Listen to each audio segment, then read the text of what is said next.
Welcome to my mommy's podcast. This podcast is sponsored by Flying Embers, a better-for-you alcohol brand that brews hard kombucha with probiotic-powered hard seltzer. All of their products are zero sugar, zero carbs, USDA certified organic, and brewed with live probiotics and adaptogens. They're also all keto, gluten-free, vegan, and low in calories, so they're a great option for a functional, low-calorie drink that is delicious. I love their flavors. They have some really unique ones like grapefruit thyme and guava jalapeno, and I'm a big fan of their clementine hibiscus. All of their products are artfully crafted with a dry fermentation process, which gives the hard kombucha a perfectly balanced natural sweetness that tastes amazing despite having zero sugar and carbs. We've worked out an exclusive deal just for you. Receive 15% off your whole order.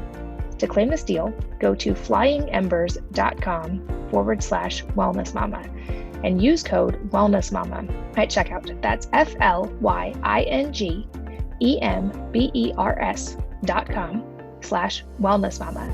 And the discount is only available on their website, will be applied at checkout.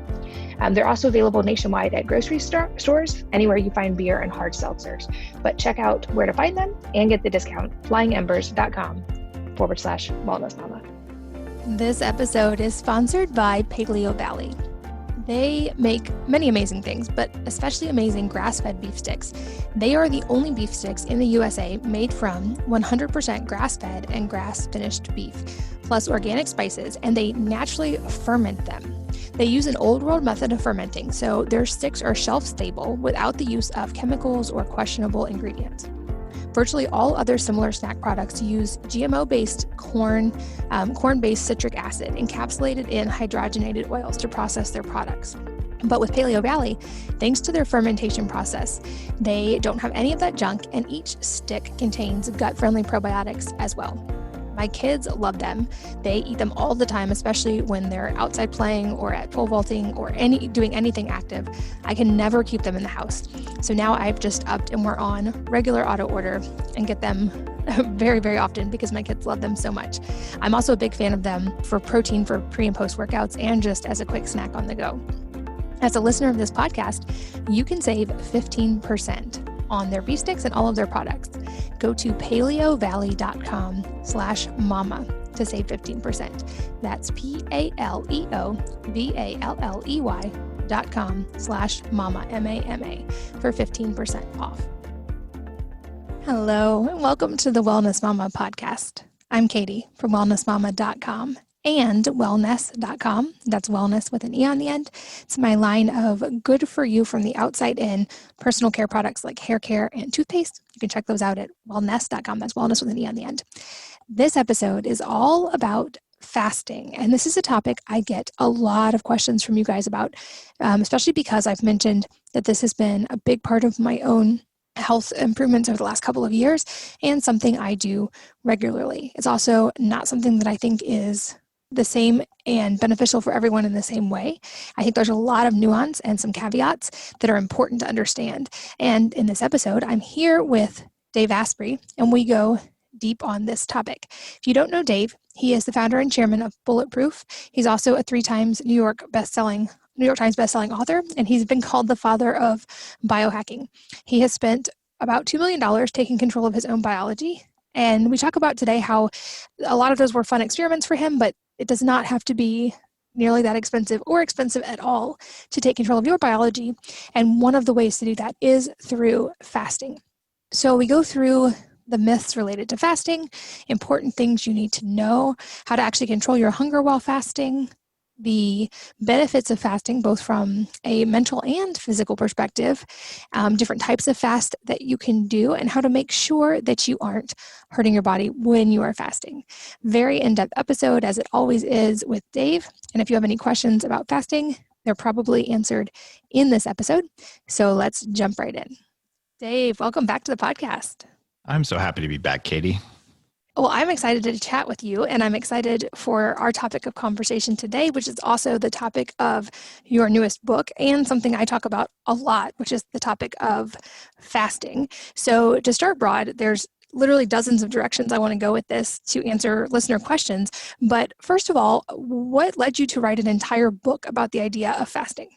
I have a little bit of, I'm going to call it author PTSD over the Bulletproof diet because I put together a whole bunch of stuff.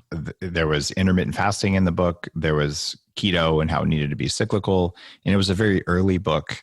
And I felt like I couldn't zoom in enough on each of these. And the recipe for writing a fasting book is really easy. Here's how to fast. Don't eat for a while. Okay. And then, here's a bunch of references from PubMed that say how good it is. And there are a lot of good books on the science of fasting, but there's no book that talks about how to actually do it. And so I wanted to write a book that was different than fasting books, that also accounted for the fact that fasting is, in one of its incarnations, a spiritual practice, and in other ones, it's beneficial. And I really don't want us to go down the path that I call the vegan trap or the keto trap or now the fasting trap, which is that if something's good, therefore you should do more of it. And the same thing happens where, if masks work in a doctor's office, therefore everyone should wear one all the time, even when they're sleeping. Well, there's probably somewhere in the middle is the truth. And I feel like the truth around fasting is that you can fast too much. And I've seen for the last 10 years in Bulletproof people, this thing, I feel good when I intermittent fast today, therefore I'm going to do it every day for the rest of my life. And then there's predictable things that happen. So I really wanted that message. Don't overdo it. And think about the spiritual side of it and the psychology of, why you might break a fast early and how it's probably not your fault. Such important points. And I think you're still right. I see that as well, that trend of if something is good, then more should be better. And that definitely isn't the case, like you said, with fasting. And I think that's also the case and important to pay attention to with supplements. And when it comes to eating, more is not always better. We pay attention to that. I also personally have a rule that I don't do anything every single day except for basic things like sleep. Even supplements, I cycle them.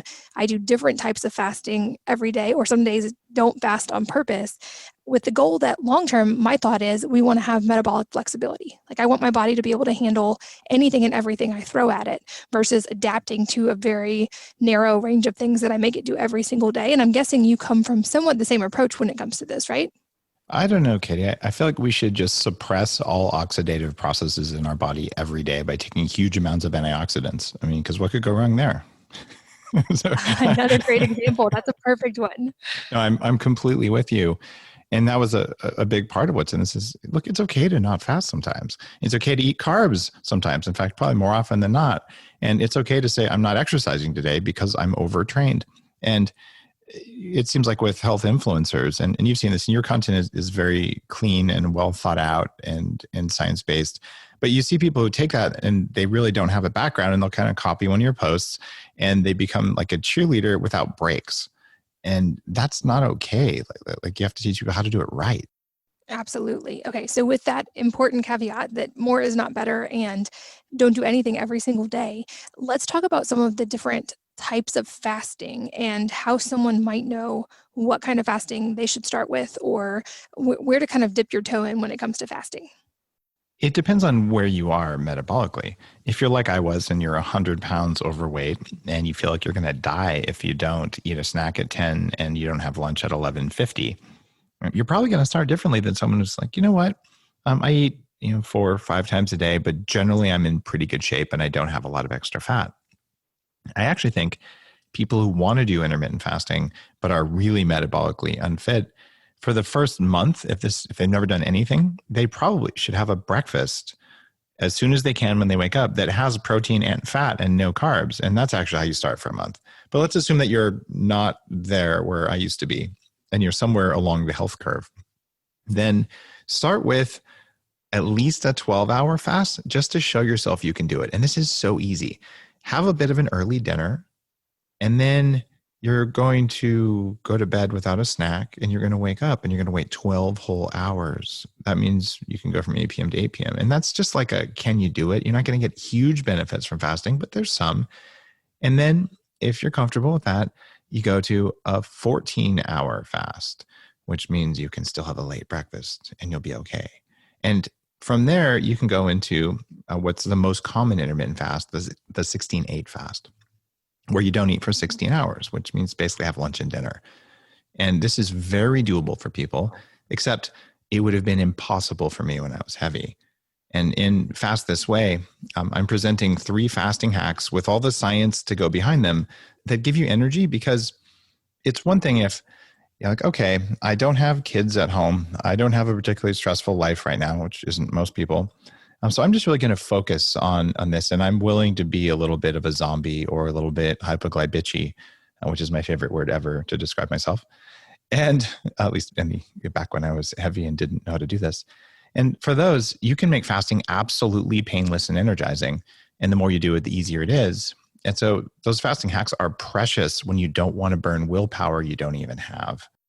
That's a great point. Okay, so I'd love to kind of break out the differences between like these intermittent fasts, something like also called time-restricted eating in some of the literature, and like longer water fast, and kind of the pros and cons of each. Well, I don't recommend doing longer fasts until you've done some intermittent fasting. And I recommend, especially for women, especially when they're getting started, don't intermittent fast every day. It's okay to have some breakfast sometimes. And for a lot of women, as they're getting metabolically fit, you actually want to go every other day. And the reason I'm calling out women specifically is there's a chapter in the book that's written for women in fasting. Because as you know, Katie, a lot of the literature is written about young men because they're the most obvious guinea pigs in college. At least they were historically. Now college has more women than men, and we're seeing changes in medical literature because now we're actually looking at women and men. So only about a third of the fasting literature that I reviewed was looking at women versus men. And so we're a little bit short on data there. But you start out and get yourself comfortable with at least several days a week. And then you might start out with doing what sounds really superhero, like I'm going to do OMAD, 1 meal a day. What that just means is you skip breakfast and lunch and then you have dinner, and there you go. You went 24 hours. And you get some autophagy, some benefits, some keto benefits from that, and you feel clearer and much better. And then what I found worked really well is I said, okay, what if I just say I'm going to apply a little bit of willpower here and I'm just going to skip dinner? Even though I didn't really plan it that much, you kind of trick yourself into that. And then all of a sudden, if you go until the next morning, I just did a 36-hour fast, and you feel even clearer and even better. There are people who will say you have to do a water fast because that's what the mice did in a study. I don't think that's particularly scientifically valid for the simple fact that mice don't have espresso machines. And most of history, when people fast, they drink tea. So you ought to have either coffee or tea. And there's a really important reason for that. And it's because the amount of caffeine in 2 small cups of coffee doubles ketone production. And if you have ketones present at very low levels, about 0.48 and 0.38 are the 2 magic numbers. This is lower than nutritional ketosis. That causes a shift in 2 different hormones. One is called CCK, cholecystokinin, which is the fullness hormone. So if you can get your ketones up a little bit, the food stops asking you to eat it when you're fasting, and it's a lot less work. One of the studies that I came across in Fast This Way says that about 15% or higher of the average person's thoughts each day are about what's their next meal. And if that voice shuts up, you have a lot more space in your brain to do other stuff. So if a little bit of caffeine does that and has other benefits, that's pretty advisable even during a longer term fast. Have a cup of coffee in the morning. You'll probably fast better. You'll have more energy and you'll have more ketosis. And the polyphenols in it are good for your gut bacteria. You actually feed the bacteria that thin people have that way. And it starves the bacteria that fat people have. So you can shift your gut microbes by having polyphenols without any sugar and without any protein during a fast. And that is still a fast by every definition. It's just a better fast. I'm so glad you brought that up, because that was one of the recurring questions that seems to come up with any discussion about fasting is, what about non-caloric beverages, especially coffee? And I find that a lot of people seem to be able to fast much more easily if they can have coffee. So I love that you are basically making a case to clarify that not just is it okay to have coffee during the fasting window, but it can actually be beneficial. Just making sure I'm hearing that right. You're hearing it right. In fact, there's a lot of self-flagellation that gets associated with fasting that may even verge into orthorexia. Like, I'm not really fasting unless I do this. The definition of fasting that really is throughout Fast This Way is that fasting just means to go without. And when you decide to eat healthy, you're fasting from junk food. And when you go keto, you're fasting from carbs. And if you go vegan in a mistaken attempt to improve your health or to improve the planet, then, well, you're fasting from animal products. And if you decide you're not going to drink, it's abstinence. And there's so many types of just going without that you can build into your thought processes, where you can even do breath work, where you're going without oxygen for brief periods of time. Cryotherapy, you're going without heat. Anytime you teach the body to feel safe when you're going without something, the body responds by becoming stronger and more resilient. And that's why this perfectionism around fasting is actually harmful. And wait till I tell you the other two acts. Well, you can't leave that hanging. Let's go there now. All right. So the second hack is one that I am well known for. I'm not trying to sell it, but if you put a little bit of grass-fed butter and a little bit of MCT oil in your coffee, different things happen. And a lot of people who fast experience being cold. And the Tibetans who make yak butter tea were the inspiration for Bulletproof coffee. And this is a part of the world where there's no air and there's very little food. And for some strange reason, they always blend in a butter churn before they had battery-powered, easy-to-use hand blenders. They blend their tea and their yak butter. They never just eat the yak butter and drink the tea. And it drove me nuts because even with Bulletproof coffee, I try to eat a stick of butter and drink some coffee and it doesn't work. I funded research at the University of Washington, just an open grant without an outcome in mind, for Gerald Pollack, and said, can you look at water chemistry and what's going on? And he tested a whole bunch of different oils in water to see which one makes the biggest exclusion zone in water, which is what your body does. You drink normal water, and then your body puts the water next to cell membranes, which are made of fat, and then it provides 1200 nanometer light, also known as body heat. And that combination builds a little layer of water that has different viscosity than normal water. And you must have that in order to make ATP, in order to burn sugar, in order to burn ketones, and in order to fold proteins. Everything that your body does requires the water to be transformed by heat. If you do it in a blender with a little bit of fat in your coffee, a couple magic things happen. One, you're less likely to be cold, and your body says, okay, I can immediately go into my metabolic processes without having to scrounge energy from somewhere. And because the MCT is ketogenic, at least if you're using the stuff I've recommended for 10 years, the C8 form, what you end up with is that also raises ketones. And the other hormone, aside from CCK, that really makes a difference is called ghrelin. And when your ketones go up, just a little bump that you get from putting that stuff in coffee during a fast, what you get is the clarity that happens on the third day of a fast, but you get it the morning of the fast. And then you'll see people say, but that's not fasting. Yes, it is. And the reason is that you don't change insulin levels at all. And third parties have validated this. And you still do turn on autophagy. In fact, I interviewed Siim Land, who's an expert in this, wrote the book Metabolic Autophagy. And we actually went through, how the process works and why you still can have autophagy. The trick when you're fasting is to skip protein and to skip carbs. And having moderate amounts of fat, which you want your body to burn anyway, just improves how you feel during a fast and makes it possible to fast with much less willpower. Those are big things. I'm not talking 2 tablespoons, which is more of a breakfast replacement. But even if you do that, you lose weight and you get many, many of the benefits of fasting. But I recommend going a little bit lighter on the butter during a fast. And you'll just find that all of the physical anxiety that you have during a fast, it just melts away. And you're able to fast without effort. And that's really valuable. So you mentioned the term autophagy, and I think a lot of listeners probably are familiar with that term. But for anyone who isn't, can you explain what autophagy is and how we can know if we're getting the benefits of autophagy or not? Sure. Autophagy is simply when the body looks around either at the cells or at the little subcellular things called mitochondria that make power and make hormones and do all sorts of other things in the body. And it says, some of these are weak. Let me get rid of the weak ones and build new strong ones. And this is why fasting is so powerful, because if you eat 6 times a day, the body, which is very efficient, says, oh, there's no need to have young mitochondria so you can have a young person's energy, because there's always energy present. I don't need to be strong. And so when you do this, the body says, uh-oh, I got no carbs. I don't have enough energy. I need to do something about this. And then it does. And that's what autophagy is. And the two forms are autophagy of cells and then mitophagy, which is when your mitochondria replace themselves. And you can do both of those when you're only in fat burning mode. Cool. And you also mentioned ketones and ketone levels in the body.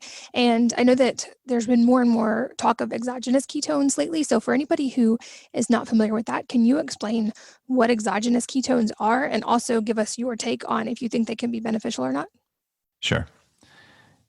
Ketones are simply fat burning bodies that happen when your body is not burning carbs. And it says, oh, I've got to use fat as energy. Ketones have more energy in them than glucose does, which is what your body and your brain usually use. So if you can start burning ketones, that's great. And there are 3 kinds of exogenous ketones. The first kind, and the kind that I am a fan of, and the kind that I popularized, is MCT oil. And the most common and cheapest MCT oil doesn't have this power, but the shorter chain ones like C8 MCT do. They're shown in studies to raise ketones by about 4x. And what this is something the body takes it and transforms it into a ketone. And it has a triglyceride molecule that it strips off, and it makes beta hydroxybutyrate, which is the ketone body you're looking for. Your body will make these naturally if you fast for about 2 days. Usually they're 2 uncomfortable days unless you're using some of the fasting hacks. And the 2 other forms of exogenous ketones that are out there are not ones that I recommend. The first type is called a ketone salt. And I actually formulated a ketone salt for Bulletproof, as in we had the packaging ready, we're ready to go. And I pulled the product. I was the last person to interview Dr. Veach, who studied ketosis for 40 years and actually mentored underneath Hans Krebs, the guy who invented the Krebs cycle, who cracked the code for how our mitochondria make energy in our bodies. And he said in the interview, which is still on Bulletproof Radio, ketone salts are dangerous for mitochondria. They're harmful over time. And I pulled the product as a result of that. And I don't recommend ketone salts on a regular basis. It's okay to use them if you have cancer. It's okay on an occasional basis, but to rely on those for ketones puts a heavy load on the kidneys. And because one of the most studied guys I've ever met about ketosis says straight up, I have seen them cause mitochondrial harm in the lab. I do not recommend or take ketone salts. If you are going to take them, against my advice, make sure you get something called racemic salts, which are closer to what the body does. You still will have a large load of calcium, magnesium, or potassium, or sodium that your kidneys will have to deal with. And I don't think over time, those are a good strategy. If you want to do a race on them, fine. You want to take them every day? Probably not. What they also do is they tend to raise your blood ketone levels quite high. And we have this thing I call them the keto bros. If you ever have a carb again, you're a bad person. My ketones are higher than yours. And this is the logical equivalent of people saying, my blood glucose is higher than yours. If you have high ketones in your body, it means your body is not able to burn the ketones present. People who are metabolically flexible actually use ketones in their blood so the levels don't get super high. The second type of exogenous ketone that's out there is called a ketone ester. And I first synthesized these about 8 years ago for Bulletproof to see if we could turn them into a product. And at the time, they were $40,000 a kilo, which was a little bit expensive. And they taste like gasoline, which I still think they kind of do. The issue with those is that de-esterifying a ketone in the liver places a heavy load on the liver. And Katie, you know very well how important kidney and liver function is over time for all sorts of detoxing and anti-aging. And so my mindset has been pretty much, why do I need to spend more money to get my ketone levels higher when I can get them high enough with MCT oil, which creates bioidentical natural ketones without putting the load on the liver or the kidneys? This is why I'm still an advocate of MCT oil, even though I've played very heavily in the labs and in product formulation with looking at esters or salts. I'm really glad you brought up the point of just higher ketones for the sake of higher ketones. It's not necessarily a good thing. And I think that's a great point, especially like I track my ketone levels and my blood glucose whenever I'm doing fasting, especially extended fasting. So for someone who's willing to do that, and I recommend it, I'm a big fan, as I know you are, of as much data as possible and quantifying so you know. What are some good levels to aim for, and when might we want to pay attention if levels started getting beyond a certain point? Well, I like to see my ketone levels above 0.5. And that's where you get the basic metabolic benefits. And if you're doing an extended fast, they're going to go up to 1 or 2. But I see people like, yeah, I took a whole bunch of exogenous ketones. By the way, you can't get that high with MCT oil because it'll give you the runs. But like basically, I have my levels at 5 or 6. I don't know that that's a great place to be unless maybe you're doing an extended fast and you have a lot of fat to lose and the body's just burning fat. One of the things that I talk about in Fast This Way is that if you burn fat quickly, you will become a zombie. And I've seen this over and over. I've had a guy lose 75 pounds in 75 days on a ketogenic thing I created a while back called the Rapid Fat Loss Protocol. And the problem with this is you have heavy metals, you have pesticides, hormones, and other pollutants stored in your fat tissue. And if you melt a lot of fat, your liver and your kidneys will become overwhelmed, and then they will give you huge brain fog and inflammation, and you'll feel like a zombie. So whenever anyone's fasting, one of the supplements I recommend in the chapter on supplements that are good during fasting and supplements that are bad during fasting is activated charcoal, which has been a core Bulletproof thing for years. Activated charcoal sticks to lipopolysaccharides in the gut. So when your gut bacteria get stressed, they won't make you stressed. And when you start dumping fat, you start dumping fat toxins, it'll absorb those toxins so your liver and kidneys don't have to, and then you just excrete them through poop. And that's a really important thing to talk about when we talk about getting really high ketone levels during a fast. Also, is, if they go up really high, you're probably burning a lot of fat. And if you're burning a lot of fat, you're making a lot of toxins available in your body. So you've got to balance that out. Gotcha. Okay. I love that you also, I want to circle back to supplements again in a minute, but you mentioned kidney and liver function. And I think this gets ignored a lot when people start talking about fasting, or even when people just start taking more and more and more supplements, thinking more is better. Let's talk a little bit about kidney and liver function and health, and how we can make sure that we're being cognizant of that and protecting these extremely vital organs when we're fasting. Well, it's harder to protect the kidneys. One of the things that I recommend during a fast is something called calcium D-glucarate, which is shown in studies to protect kidneys, as well as something called calcium AEP. And both of these things will provide some level of protection there. And those are very fasting friendly. Then in terms of supporting the liver, you can take glutathione, or you can take liver herbs like milk thistle during a fast, and it's okay. You might not want to take glutathione if you're not dealing with a high toxin load and you don't need it. It is an antioxidant, but generally it's very supportive of fasting and the detox pathways. So those are some of the very simple protective things that you can do and that I think are really worth doing during a fast. Otherwise, what ends up happening is the liver is like, I'm overwhelmed with toxins. I kind of don't know what to do. And it does its very best. But here's what toxins do, whether they're from fat or from gut bacteria. They give you insane cravings. So then you're in this situation where I'm trying to fast, but the voice in my head screaming at me to eat gets worse and worse as your toxin level goes up, because those toxins tell your liver, hey, you need some glucose so you can oxidize me and excrete me. And the liver says, I got no glucose. You didn't eat any sugar. What am I going to do? And in order to liberate that, it has this magic power. It's called adrenaline and cortisol. And it'll ask for those hormones. And then you're like, yeah, okay, I feel good right now. I'm a little bit jittery, but I'm okay. And then you burn some muscle when you do that, but you get a little bit of glucose that the liver wants. And then the liver says, I still don't have enough. How about some more? And then you end up getting adrenal burnout. And this is why cycling your fasting, cycling your ketosis, and not over fasting are so important. So how can someone know if they're crossing that line into overfasting? Well, if your sleep quality drops dramatically, you have an issue.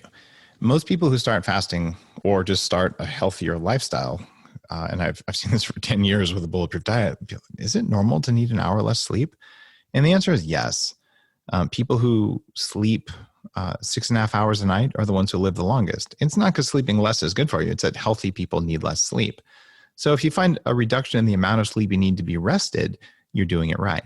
If instead you wake up and like, oh my God, I feel like I'm hungover and I didn't even drink. Or if you use an Oura Ring or similar sleep tracker, you find you're waking up multiple times per night.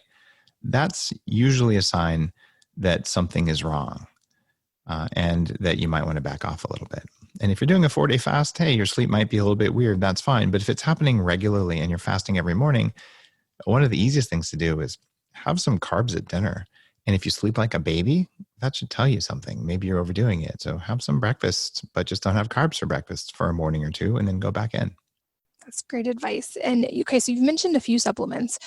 This is definitely, it seems like a controversial area as well, because there are the dogmatic sources that say you should consume nothing but water when you're fasting, so no supplements. But then it seems like there's actually some really solid data of certain supplements being helpful both during fasting and also before and after fasting. I know that you are really big on delving into the research, so I'm curious what you do as far as supplements during fasting and also before and after. One of my favorite supplements during fasting is proteolytic enzymes. And these are enzymes that eat protein. And I'm talking about things like serrapeptase, nattokinase, and other protein digesters. When you take those and the body's pancreas is like, oh, I don't have anything to do, I might as well take my enzyme production capability and put it into making enzymes that catalyze biological reactions, like burning fat, like healing DNA and healing mitochondrial DNA and things like that. So you'll find that having extra protein degrading enzymes helps greatly during a fast with just getting more anti-aging benefits from it. And I cannot find any scientific reason why this wouldn't be a good idea other than if you're, a fasting or hair shirt self-flagellation faster where you can only have water. But even those guys, if they have any ounce of research, are at least going to put salt in their water because as you fast, especially for longer periods of time, your electrolytes get out of balance and that makes you not feel good. So putting some sea salt or some Himalayan salt in your water is a minimum.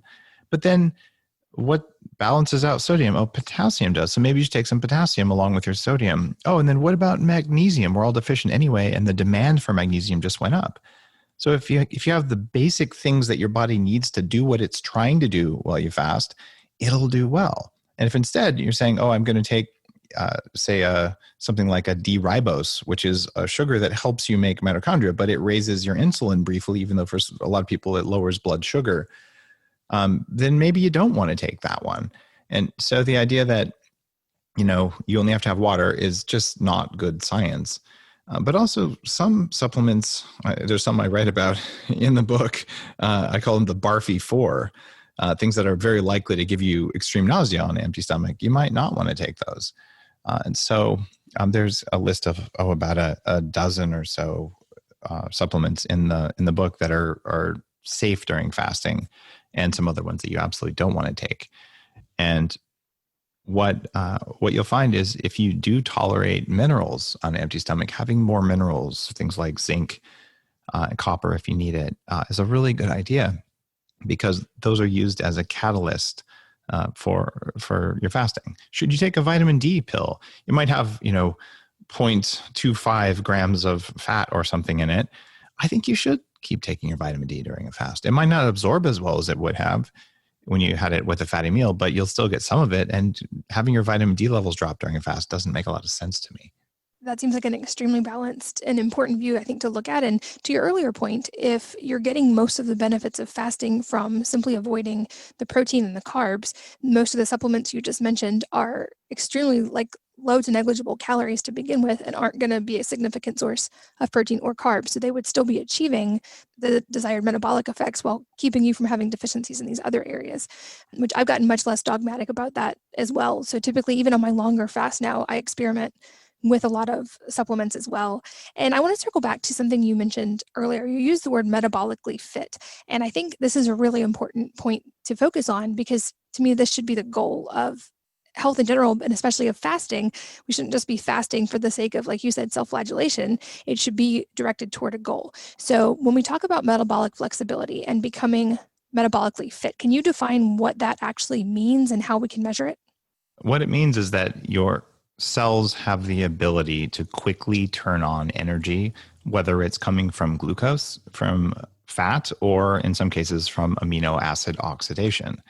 And most of the time, people are stuck where they can only get energy from sugar, and their cells have forgotten how to get energy from fat, whether it's stored fat or fat that you consume. And the amino acid pathways oftentimes are blocked because of other problems like toxins or mineral imbalances or lack of B vitamins and things like that.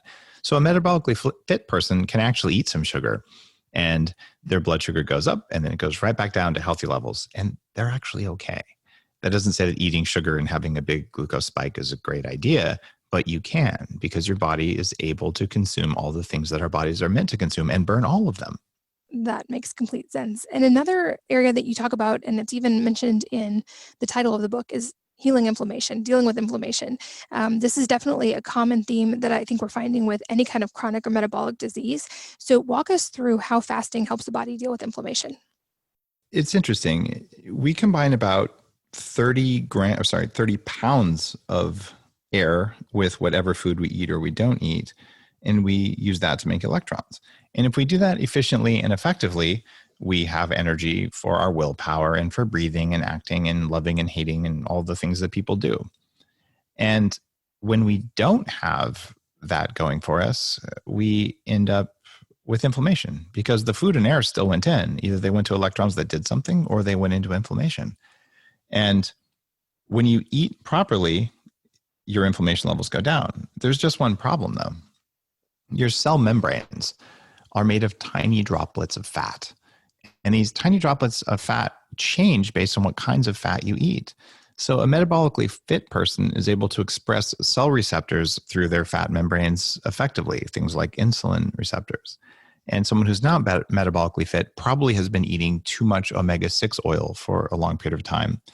And they haven't been eating enough saturated fat, enough monounsaturated fat, and enough omega-3, not plant-based omega-3s, but I'm talking about EPA and DHA, like from fish oil. And when you get that fat ratio right in your diet, it takes, and I published this in 2012, actually, I found this old study, it takes about 2 years to replace half the fat in your body. And another 2 years after that, another 25% of it gets replaced with the good fats you're eating.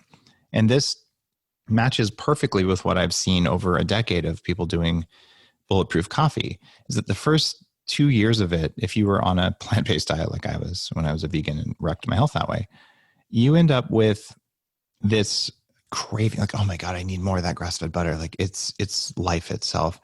And after 2 years or so, like, you know what? I like butter. I make it a part of my diet, but the focus of like this is life itself, it goes down and it just becomes a nutrient and delicious. And I think that's because you're fixing your cell membranes, and good cell membranes equals less reactive oxygen species in the body, which equals less inflammation. And you must have oxidation in the body. That's how you make energy. So you oxidize the food with the air. And there are different byproducts of that get made. And normally your cells handle all of that. The mitochondria have their own built-in antioxidant systems called SOD, and actually several other ones as well. And having healthy amounts of oxidation from energy production that cause the cells to work better, that's good. Having excessive because the cells are broken because of the kind of fats you ate or because you ate too much sugar, that's bad. And that leads to extra inflammation throughout the body. Okay, another area I'm personally curious about and don't have as much personal knowledge is the idea of how to manage exercise while fasting. I feel like this is also a somewhat controversial area, and some sources say you should not exercise while fasting because it's going to make you more catabolic and you're going to break down muscle. I've actually found that I feel great doing certain types of exercise while fasting and have hit some of my like lifting PRs while fasting. I don't know if that's actually good for the body or not. So give us your take on exercise while fasting, and if it's okay to do, how we should navigate that.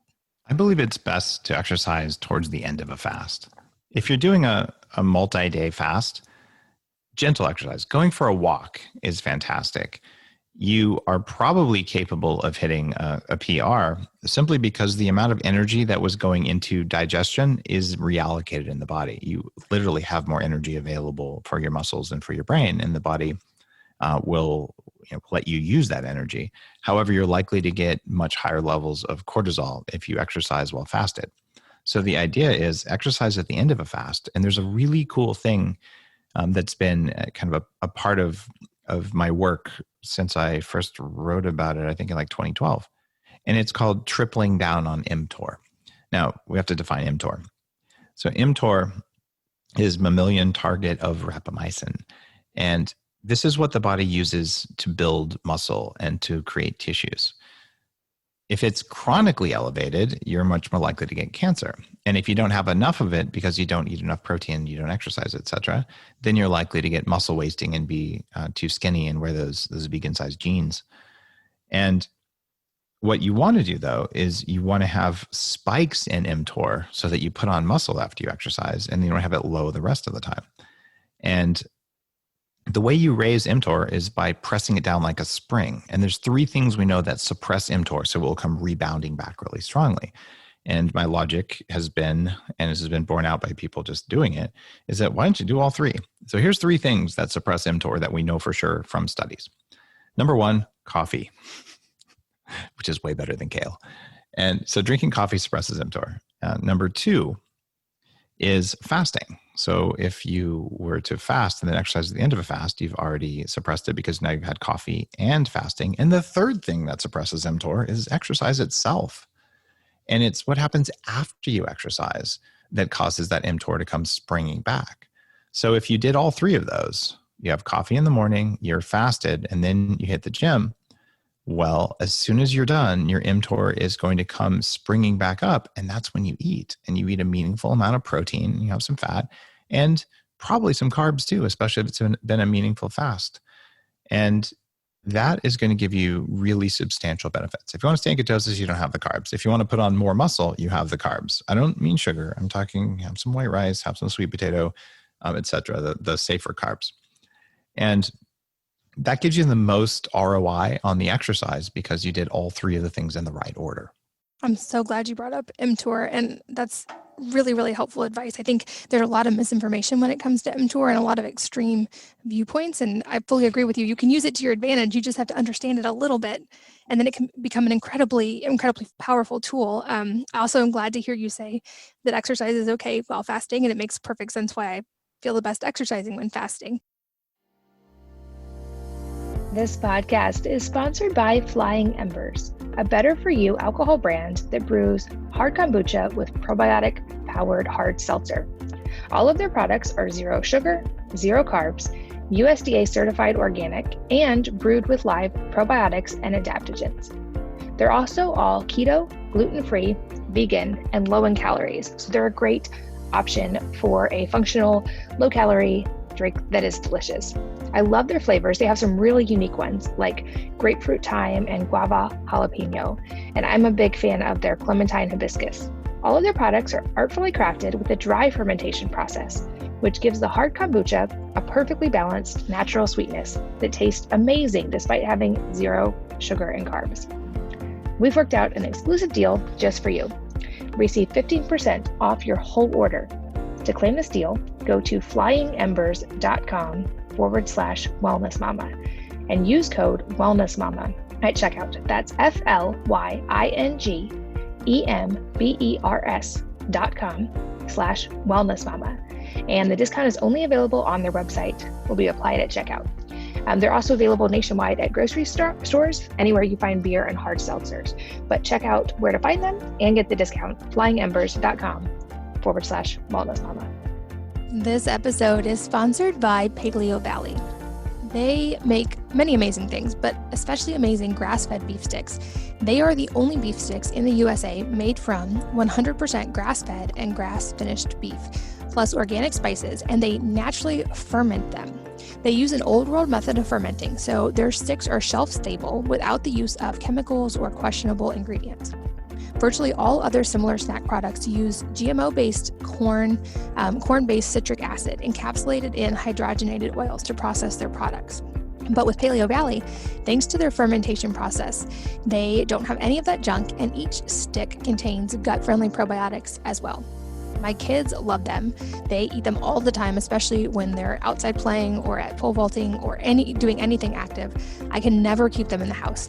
So now I've just upped and we're on regular auto order and get them very, very often because my kids love them so much. I'm also a big fan of them for protein for pre and post workouts and just as a quick snack on the go. As a listener of this podcast, you can save 15% on their beef sticks and all of their products.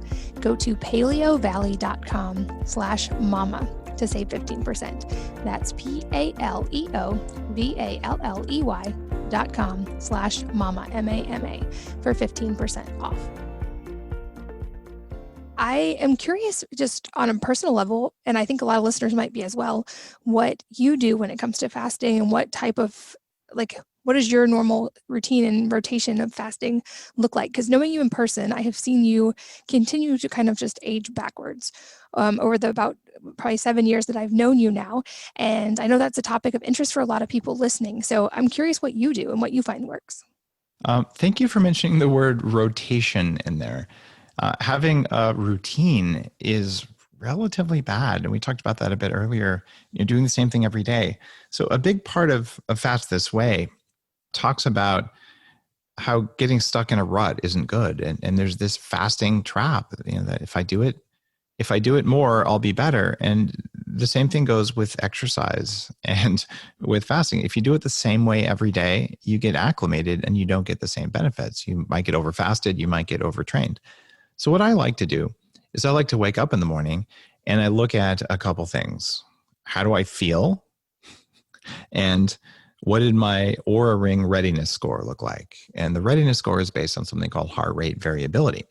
If I am biologically stressed, because I don't know why, there could be lots of reasons, toxin exposure, bad sleep for whatever reason, maybe, actually I don't really have lots of disagreements that keep me up at night. That hasn't been a problem in a long time.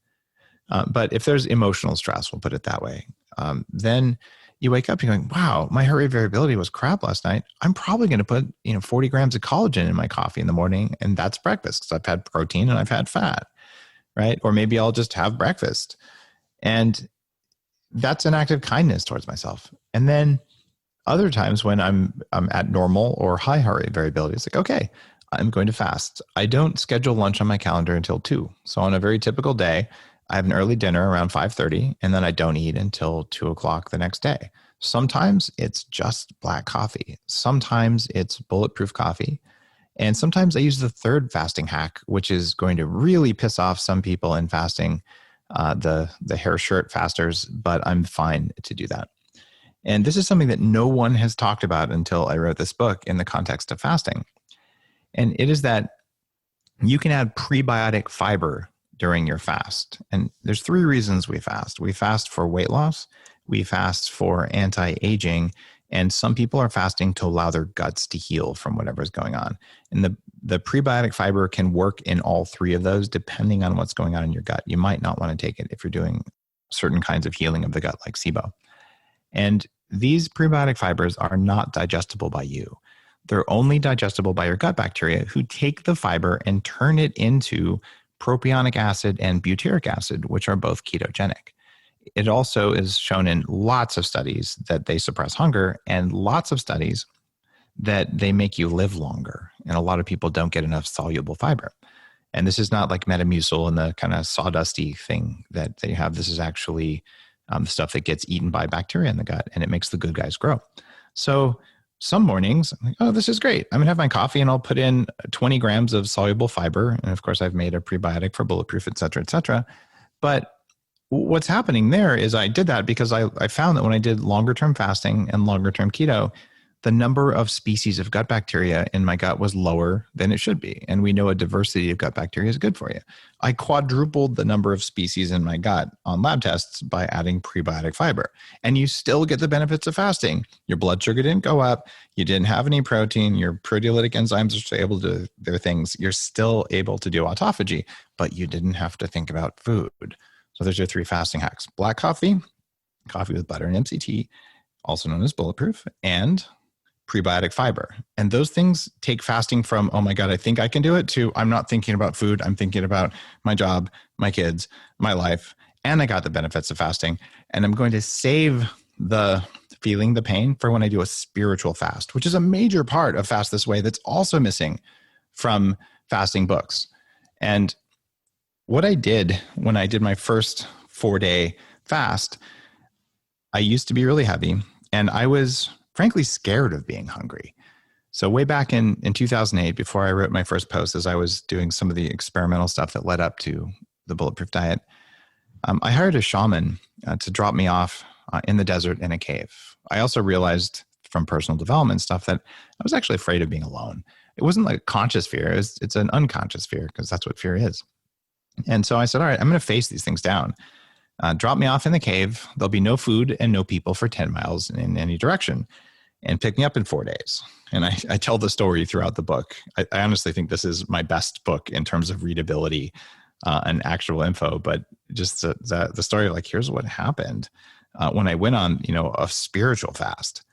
And what I'm doing for people who read the book or people who order the book is I'm taking them on a 2-week fasting course where I teach them the book. And it's like, okay, here's how to get started. Here's the fasting hacks. Here's what to do. We're going to do it in a community. But the final couple days is going to be a 24 or 48 hour spiritual fast where we do the personal development work. And you actually look at your hunger and you say, okay, what's going on in there? Like what my body's telling me right now, is it true or is it not true? And this is something that every spiritual group, every religious group has incorporated in their histories around the world. And if we strip that part of fasting out, I think we're missing something fundamental to being human, where sometimes the point of fasting is awareness. Other times it's just to make your metabolism work. And you don't have to do the personal development stuff if it's in the middle of the day and you have deadlines and you have kids hanging off each arm because they're stuck at home with you. That's not the time to feel the pain of fasting. That's the time just to get the benefits and feel the pain when you can use the pain to help you be a better, more aware human being. Those are both part of the fasting experience. I don't want to lose that second part. Such an important point, I think, especially for parents. And I'm glad you brought that up and that distinction as well. I typically start the year with a 7 to 10 day fast. And that's something I do for the spiritual benefits. I know that fast that long can be controversial from the health perspective, but for me, much of that is the inner benefits versus just the physical benefits. And I spend that time rereading books like Viktor Frankl's Man's Search for Meaning and the 4 Agreements. And that's kind of my time to spiritually align and get focused as much as it is to physically get the benefits of fasting. A little bit more controversial, and we don't have to go deep on this, but I think I should at least ask this. I've gotten enough questions from people. What do you think about dry fasting? Because this is another thing that has become more popular in a lot of different online sources and one that is arguably much more dangerous. So I'd love to get your take on it. I will absolutely answer that. And first, we've known each other for about 7 years, and you're just a well put together person psychologically. Like you're stable and non-reactive, and I appreciate that about you. And you just explained why, which is really cool. Oh, thank you. That means a tremendous amount coming from you. Thanks, Dave. You're welcome. Now, you also asked about dry fasting. I think there is merit to dry fasting. There's lots of historical practices that involve that. And something neat happens. When you dry fast, your cells actually shrink because they get dehydrated. And that going without ethos that's woven into Fast This Way, like going without water for a day. Look, we can all go without water for 3 to 5 days and sometimes a little bit longer. It's bad for you if you are full of toxins. If you haven't been taking care of yourself, it's probably not where to start. And I don't make that a big focus of the book for that reason. That said, I think doing up to 48 hours is going to be intense, but it's probably going to be beneficial because your cells will get replenished with fresh water when you do it right. It also creates a lot of stress in the cells, which is good because it's short-term stress that creates a benefit, what we call hormetic or hormesis. And so I think there's validity to doing it. I haven't gone more than 24 hours. Then again, I only have 1 kidney and I don't really need to increase the load I have on that. Awesome.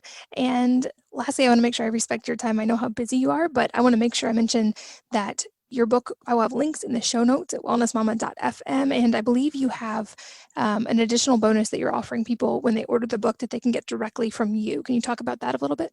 Sure. Just go to fastthisway.com, order your book wherever you like to order books, and then send me your receipt, and I will enroll you in a 2-week program where I will teach the book to you.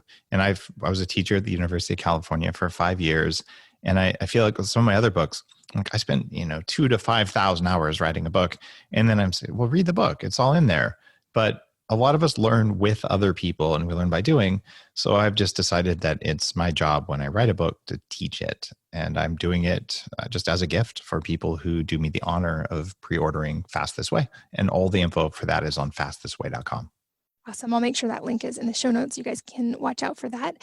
And another question I love to ask at the very end of interviews is, obviously, other than your own, if there are any books or a number of books that have really influenced your life, and if so, what they are and why. That's a big question. I've interviewed almost 800 authors. Wow, that's incredible. So thank you. I'm going to go for Robert Greene. Robert Greene has the guy who wrote the 48 Laws of Power, which changed my business life because I was like, here's why executives do the weird things they do. They're actually following a playbook I don't know. And his most recent one, which is the laws of, I think, consciousness or self-awareness. Geez, I'm forgetting it. Robert Greene's latest book is his opus after many, many years of being a fantastic writer and science writer and student of psychology. That book has almost everything you need to know to figure out what's going on inside of you and how and to explain why others do what they do. And it is a book that I consider to be required reading. It's a wonderful, wonderful book because he talks about things like ego and how to tell when you're acting out of envy or when someone else is acting out of envy. And in his style, he always says, these are the signs it's happening, and here's the countermeasures so that you don't do it to yourself and you don't allow others to do things to you based on their own trauma and their own pain.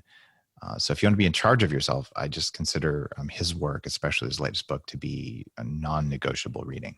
I love it. I'll make sure that's linked in the show notes as well. Dave, I know how busy you are, and I'm really appreciative of you being here today. And I really enjoyed your new book. Definitely recommend it to all of you guys listening.